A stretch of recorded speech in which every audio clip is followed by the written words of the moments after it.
যে পরিবারের বড় ছেলে বা ছোটো ছেলে হয়তো খাবার ছেড়েই চলে গেল, মা তার পেছনে দৌড়লেন। দেখবেন এগুলো খুব কমন টেলিভিশনে দেখা যায়।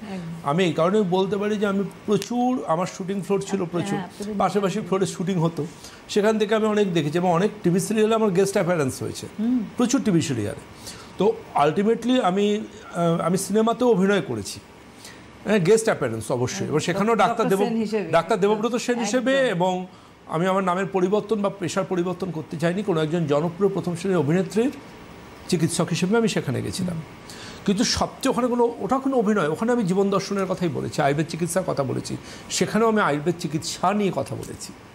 কিন্তু আমার যেটা বক্তব্য আজকে আপনাদের কাছে সেটা হচ্ছে, আপনি লক্ষ্য করে দেখুন, যদি আপনি মোবাইল ফোন দেখতে দেখতে অন্যমনস্কভাবে খান, আপনার গ্যাস শুধু পেটে হবে না, ঢেকুর উঠবে। আপনি যদি কথা বলতে বলতে খাবার খান তাহলে কিন্তু এই সমস্যা হবে। আপনি টিভি দেখতে দেখতে খাবার খান তাহলে এই সমস্যা হবে। টেবিলে সবার সাথে গল্প করতে করতে খাচ্ছেন, রেস্টুরেন্টে খাচ্ছেন, আপনি গ্যাসের সমস্যায় ভুগবেন। আমি বলছি না, সায়েন্স বলছে, রিসার্চ বলছে। খাবার খাওয়ার সময় যখন আপনি কথা বলবেন, আপনার প্রচুর পরিমাণ এয়ার যাবে ভেতরে, যে এয়ারগুলোর জন্য কিন্তু আপনার ঢেকুর উঠবে, গ্যাস হবে, ফ্ল্যাচুলেন্স হবে।